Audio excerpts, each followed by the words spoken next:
Hello साथियों, मैं V L लूणा मेरे यूट्यूब चैनल स्टडी टाइम में आपका हार्दिक स्वागत करता हूं।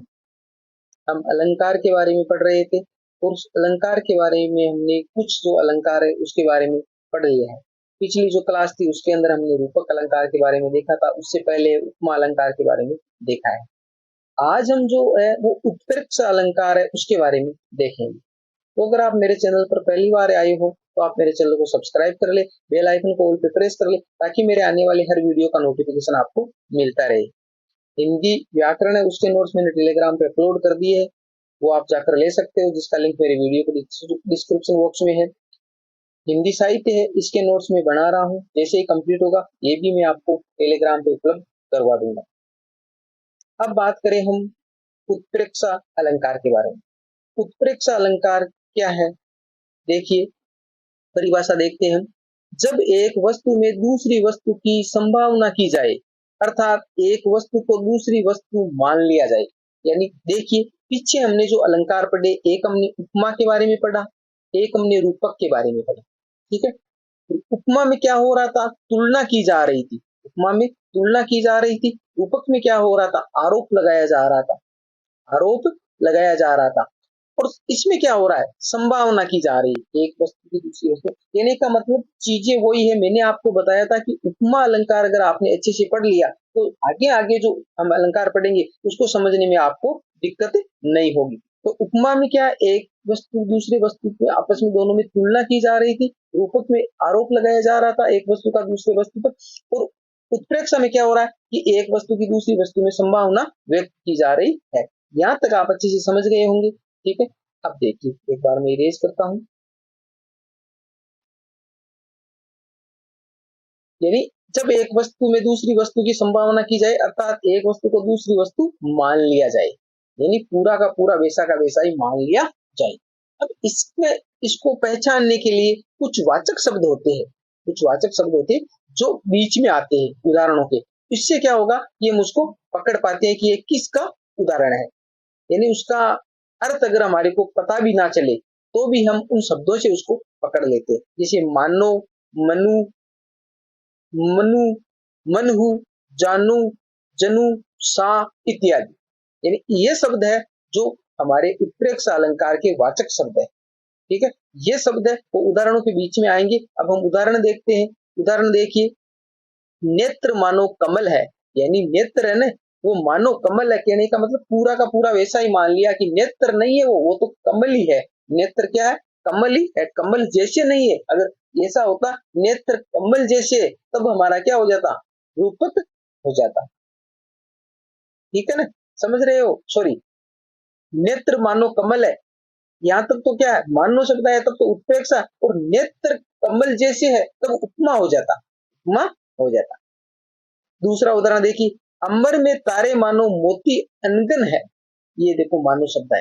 तो इस प्रकार के जो शब्द आएंगे, यानी मानो, मनु, मनहु, मनो, जानो, जनू, छा, इस प्रकार के जो शब्द है वो उत्प्रेक्षा अलंकार के वाचक शब्द है। और इन शब्दों से हम पकड़ सकते हैं कि ये उत्प्रेक्षा अलंकार का उदाहरण है। अब अलंकार जो उत्प्रेक्षा है उसके कुछ भेद किए गए, उन भेद के बारे में हम देखते हैं।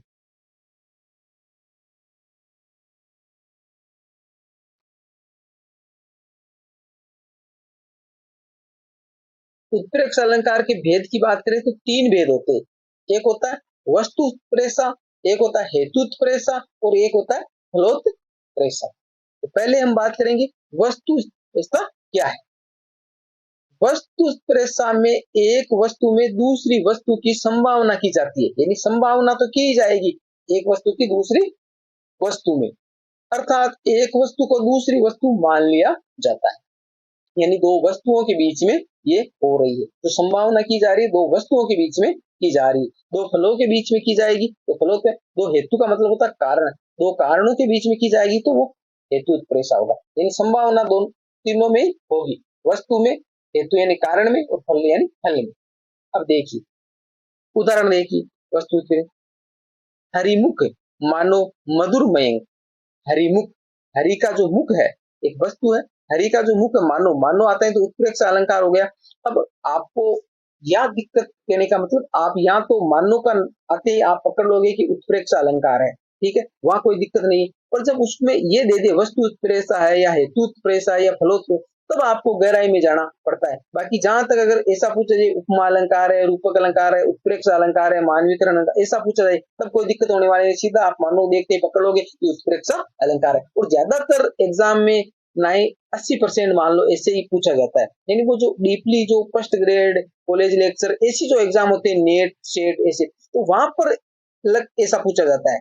बाकी तो जो छोटे एग्जाम होते हैं जैसे हमारे थर्ड ग्रेड हो गया, सेकंड ग्रेड हो गया, ऐसे जो एग्जाम है उनके अंदर आपको ऐसा ही पूछा जाएगा कि सीधा उत्प्रेक्षा है या रूपक है या उपमा है। तो अब देखो, हरिमुख मानो मधुर मयंक, यानी जो हरि का मुख है वो मानो क्या है, मयंक का मतलब चंद्रमा, मधुर चंद्रमा है, मधुर चंद्रमा है। तो यहाँ पर क्या हुआ, ये एक वस्तु है, ठीक है, और ये भी एक वस्तु है, दो वस्तुओं में आपस में तुलना की जा रही है, तो वस्तु यानी इसका आपको वस्तु उत्प्रेक्षा, हेतु उत्प्रेक्षा, फलोत्प्रेक्षा ऐसा जानने के लिए आपको गहराई में जाना होगा। गहराई से आपको उसका सारे का अर्थ आना जरूरी कि ये वस्तु ये है, कारण है या फल है, ऐसा। ठीक है, आगे देखते हैं। हेतुत्प्रेक्षा, हेतुत्प्रेक्षा, हेतुत्प्रेक्षा में हेतु की संभावना की जाती है। अहेतु का मतलब, हेतु का मतलब कारण हुआ, हेतु का मतलब क्या होता है, कारण। तो ये कह रहा है कि जो कारण नहीं है उसको कारण मान लिया जाए, जो कारण, अहेतु का मतलब जो कारण नहीं है उसको कारण मान लिया जाए, अर्थात जो हेतु नहीं है उसे हेतु मान लिया जाए। समझ रहे हो, परिभाषा समझ में आ गई। देखिए उदाहरण, अरुण भये, यहाँ पर भय और ये लिखा हुआ है, ठीक है।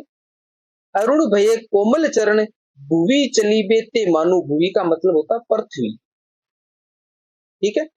अरुण भये कोमल चरण भुवि चलीबे ते मानु, ये देखो आ गया ना मानु, ठीक है। तो यहाँ तो मानु आते हैं, हमने पकड़ लिया कि उत्प्रेक्षा अलंकार है। अब उत्प्रेक्षा में ये वस्तु उत्प्रेक्षा है, हेतु उत्प्रेक्षा है या फलोत्प्रेक्षा है, ये देखना है हमें। तो देखो, अरुण भये कोमल चरण, अरुण का मतलब होता है लाल, भय का मतलब होता है होना, कोमल जो कोमल है, मुलायम, चरण जो पैर है, भूमि यानी पृथ्वी, चलीबे यानी चलने से, ठीक है, ते मानो, यानी ये कह रही है, इस जो लाइन है इसका अर्थ निकल रहा है कि जो लाल हुए हमारे पैर वो किस कारण हुए, लाल हुए हैं कि पृथ्वी पर चलने के कारण, पृथ्वी पर चलने के कारण। तो कारण, ये कारण है इसका, हेतु का मतलब कारण होता है, परंतु ये कारण नहीं है, क्योंकि जो पैर है वो स्वतः ही लाल है। क्योंकि लाल क्यों है कि उसके अंदर जो रक्त है उस रक्त के कारण वो लाल नजर आ रही है, लाल दिखाई दे रही है, न कि पृथ्वी पर चलने के कारण वो लाल हुए। यानी जो कारण नहीं है वो कारण माना गया है। तो आप अच्छे से समझ गए होंगे, ठीक है। हेतु उत्प्रेक्षा में इस प्रकार के उदाहरण आएंगे, जो कारण नहीं होगा उसको कारण मान लिया जाता है। अब देखो फलोत्प्रेक्षा, फलोत्प्रेक्षा में अफल में फल यानी उद्देश्य, यानी हमारा उद्देश्य क्या है, हमारे को क्या चीज प्राप्त करनी है, ये संभावना की जाती है, अर्थात जो फल नहीं होता है उसको फल या उद्देश्य मान लिया जाता है, यानी जो फल नहीं है उसको फल मान लिया जाता है। देखिए,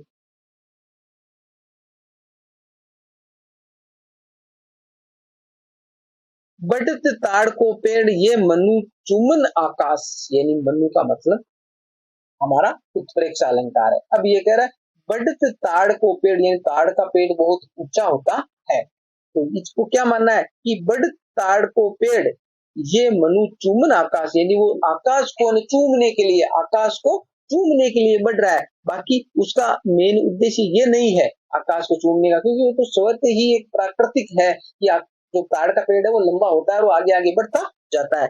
परंतु इन्होंने माना क्या है कि वो आकाश को चूमना चाहता है, पर चूमने का मतलब उसका ये उद्देश्य नहीं है कि वो आकाश को चूमना चाहता है। तो ये आपको जो इनका अर्थ पता चलेगा तब ही आप इसमें से निकाल पाओगे कि इसमें कारण है या जो फल की इच्छा है या कोई वस्तु है, वो चीजें, ठीक है। तो आप अच्छे से समझ गए होंगे। यहाँ पर मैंने एक एक उदाहरण लिया है क्योंकि क्लासें भी लंबी हो जाती है और एक एक उदाहरण से आप अच्छे से समझ पाते हो। दूसरी बात है, आपको ज्यादा से ज्यादा उदाहरण खुद से देखना होता है, खुद से जितना अभ्यास करोगे उतना ही ज्यादा आप में निखार आएगा, ठीक है। अगर फिर भी किसी प्रकार का अगर आपको डाउट रहता है, कोई कंफ्यूजन रहता है, तो आप मेरे को कमेंट बॉक्स में पूछ सकते हो।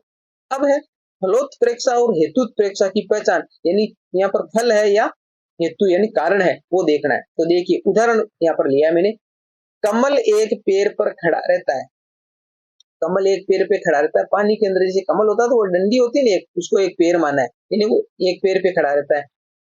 कौन सा फल पाने के लिए, कौन सा फल पाने के लिए? उत्तर मिलता है मुख की समता पाने के लिए।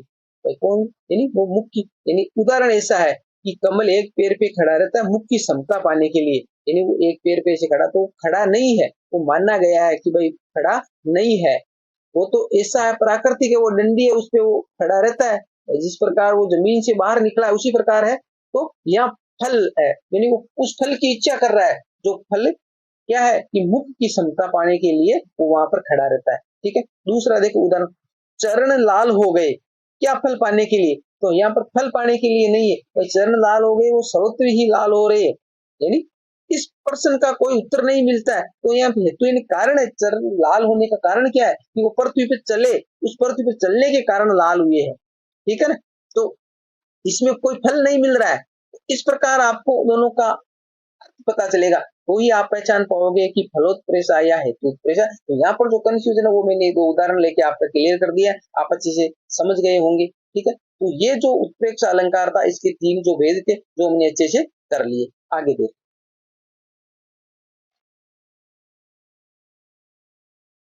आगे हमारा आया प्रतीप।